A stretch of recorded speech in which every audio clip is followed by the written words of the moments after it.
Hello दोस्तों, मेरी कहानी है डॉक्टर बहू।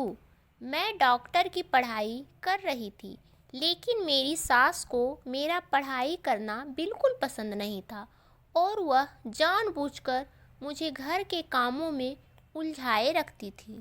एक दिन मेरे घर मेरी सहेली आती है। नमस्ते आंटी, प्रियंका घर पर है? माँ जी बोली। क्यों, कौन है तू और तुझे क्या काम है मेरी बहू से? जी मैं उनकी सहेली नीलम हूँ। कल उसका एग्ज़ाम है ना, और उसने मुझसे कुछ किताबें पढ़ने के लिए मंगाई थी, वही देने आई हूँ।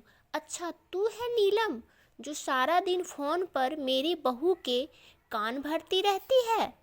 देख लड़की, अगर आज के बाद तूने मेरी बहू को उल्टी सीधी बात पढ़ाई तो मुझसे बुरा कोई नहीं होगा। अरे खबरदार, अगर आज के बाद तूने मेरी बहू को फ़ोन किया और दोबारा इस घर में दिखाई दी है। अरे माँ जी, पता नहीं आप किस ज़माने की औरत हैं। मैं तो सिर्फ आपकी बहू की मदद करना चाहती थी, लेकिन क्या करे, बेचारी की किस्मत टूटी है। उसे आप जैसी सास मिली है। ठीक है, जाती हूँ मैं। बढ़िया आई मुझे भाषण देने वाली। तेरे जैसी बहुत देखी है मैंने।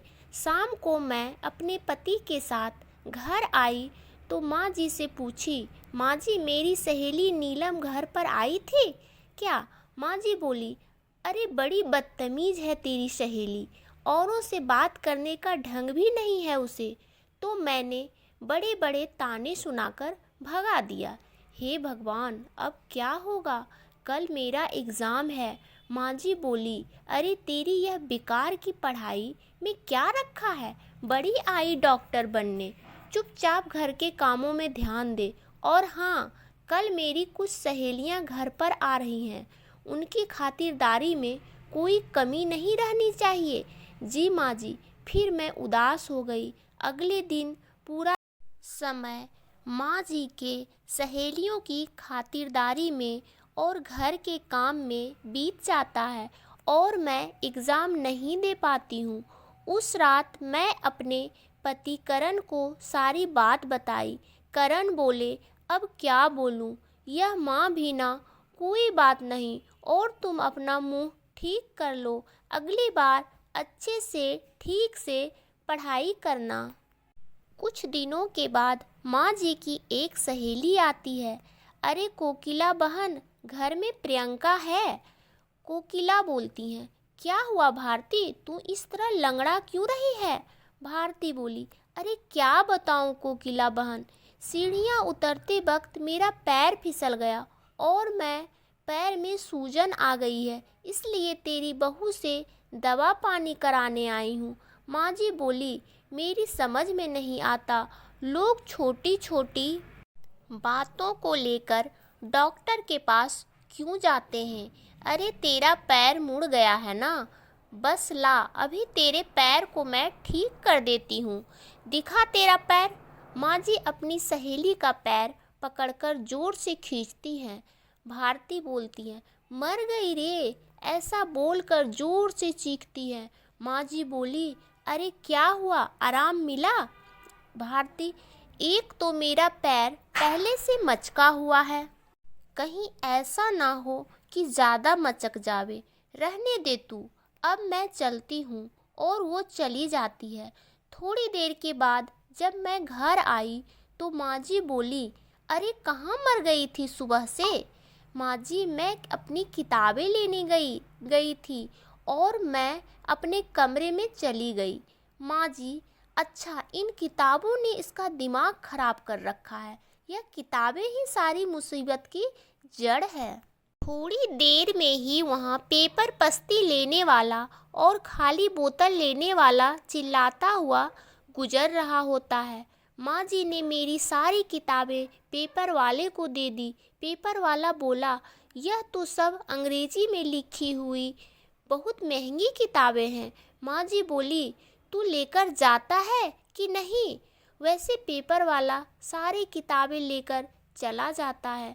मुझे जब इस बात का पता चला तो मैं बहुत दुखी हुई और अपनी पढ़ाई पूरी करने के लिए लाइब्रेरी में पढ़ने के लिए जाने लगती हूँ।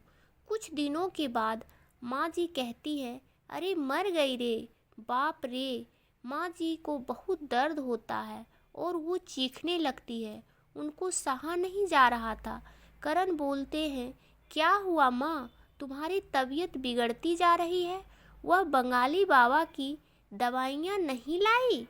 माँ जी बोली, अरे नाम मत ले उस ठगी का, वह खुद का उपचार ही नहीं कर सकता, मेरा क्या खाक करेगा।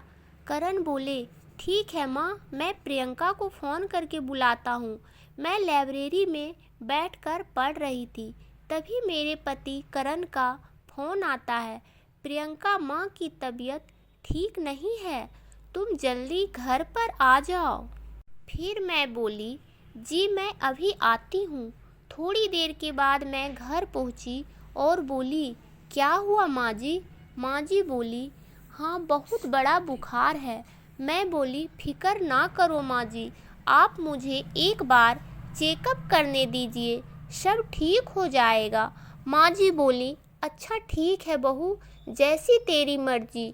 मैंने चेकअप की, फिर बोली, फिक्र ना करें माँ जी, आपकी बीमारी समय रहते पता चल गई है, ठीक हो जाएगी।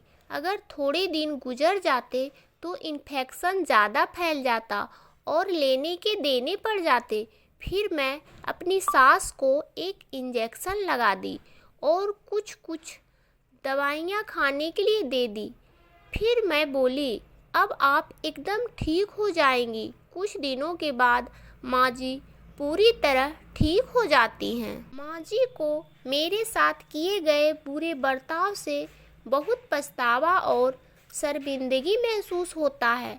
वह अपनी गलती का पश्चाताप करने के लिए मुझे मेरी किताबें भी लाकर देती हैं और मैं खुशी खुशी पढ़ाई करने लगती हूँ और माँ जी भी मेरी बहुत साथ देती हैं। धन्यवाद दोस्तों।